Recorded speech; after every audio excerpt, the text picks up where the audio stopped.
नमस्ते, आपका हमारे चैनल में स्वागत है।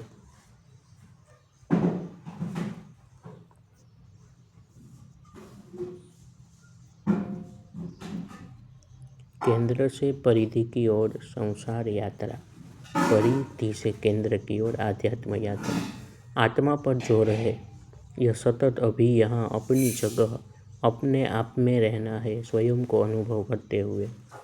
यह जब सहज स्वाभाविक होता है तब यही आत्म साक्षात्कार है, सेल्फ रियलाइजेशन। महर्षि कहते हैं ऐसा कोई नहीं जिसे आत्मा का अनुभव न होता हो। आत्मा की अभिव्यक्ति मैं हूँ की तरह है, कोई नहीं कहता मैं नहीं हूँ।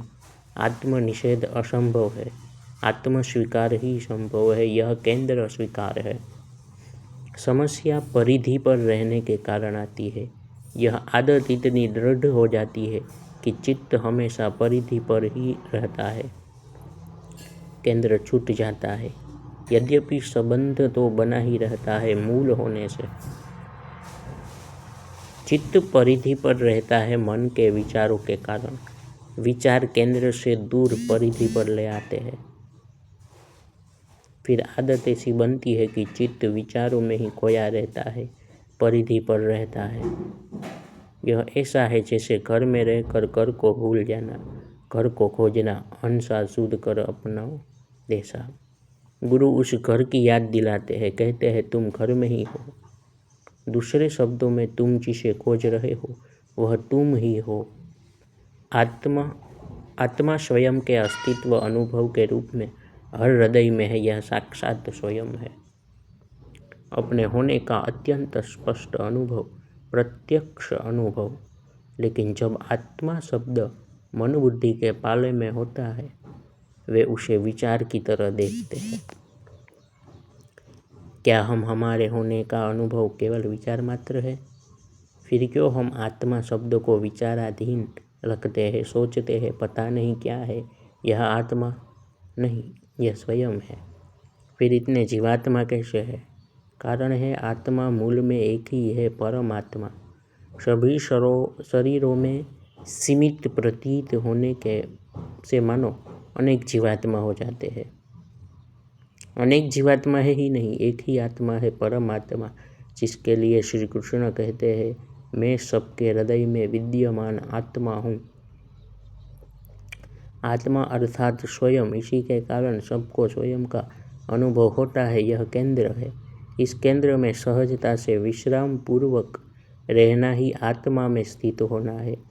कोई पूछते हैं हम यहाँ क्यों है, किस लिए है, हमें क्या करना चाहिए? तो यह स्व में स्थित होने के लिए है, केंद्र में स्थापित होने के लिए। इसकी जरूरत नहीं होनी चाहिए क्योंकि केंद्र सभी में है, परंतु परिधि पर बने रहने के कारण इसकी जरूरत पड़ती है। परिधि पर अशांति है, केंद्र में शांति है।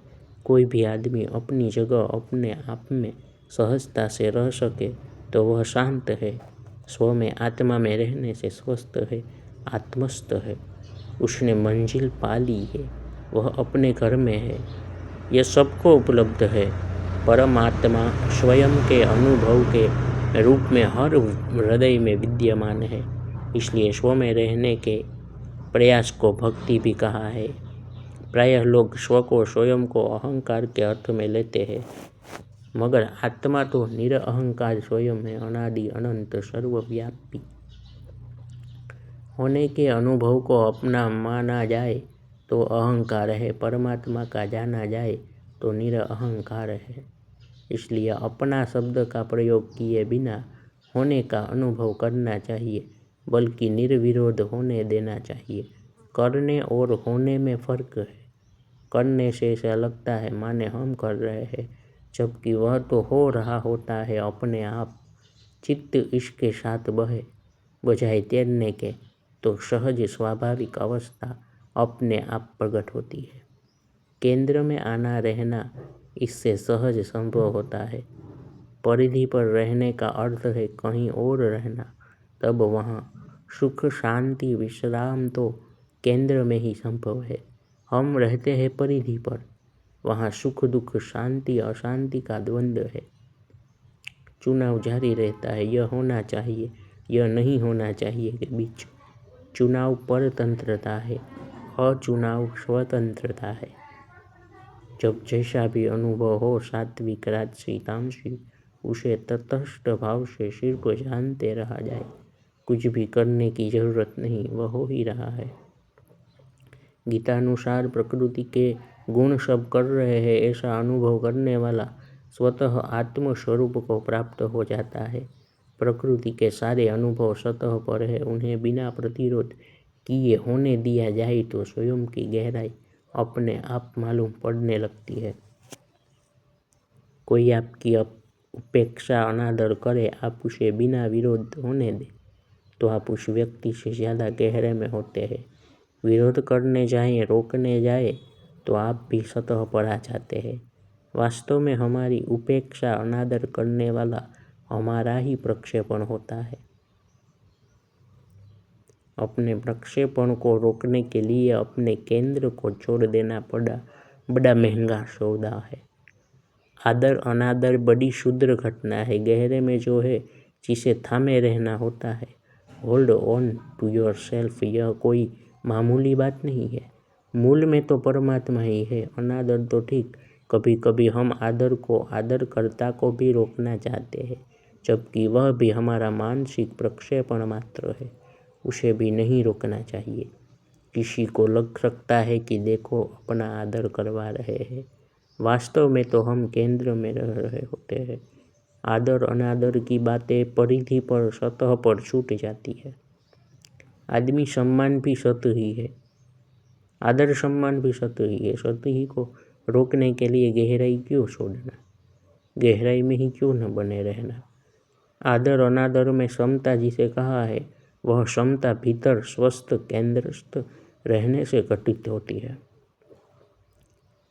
यदि हम ही आदर अनादर को महत्व देकर सतह पर, परिधि पर रहते हैं, केंद्रस्थ नहीं है भीतर गहरे में, तो फिर संघर्ष तो होना ही है।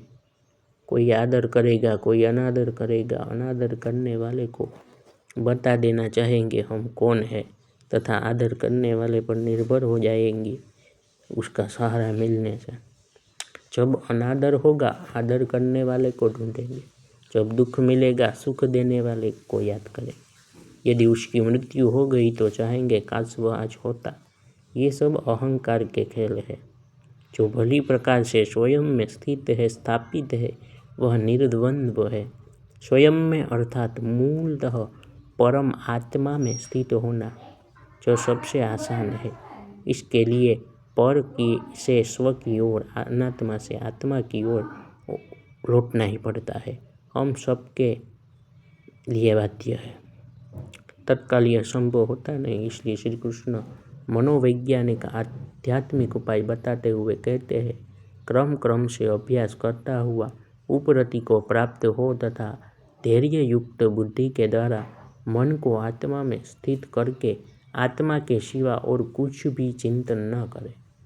यह स्थिर न रहने वाला और चंचल मन जिस शब्दादि विषय के निमित्त से संसार में विचरता है, उस विषय से रोककर बार बार आत्मा में ही निरुद्ध करे।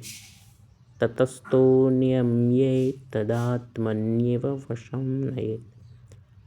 आत्मा अर्थात स्वयं होने का अनुभव, इसी में हर आदमी सुखपूर्वक रह सकता है। यदि वह दूसरों से सुख चाहता है तो वह दूसरों की स्वतंत्रता छीन सकता है। कानून, संविधान इसका विरोध करते हैं। वास्तव में तो यह आध्यात्मिक व्यवस्था है। हर आदमी अपनी परिपूर्णता के साथ स्वयं में स्थित रहे, महाराजाधिराज की तरह, तो इसमें बड़ी गरिमा है। फिर एक आदमी को सहयोग भी हो तो भिखारियों की तरह नहीं, अपितु सम्राटों की तरह होता है। जैसे विभिन्न देशों के राष्ट्रपति, प्रधानमंत्री आदि बड़े नेता मिलते हैं तो एक दूसरे के देशों के लिए आर्थिक आदि अभिन्न दृष्टि से अनुबंध करते हैं। उनका अनुबंधित होना कोई मजबूरी नहीं, अपितु स्वेच्छा से लिया गया निर्णय होता है।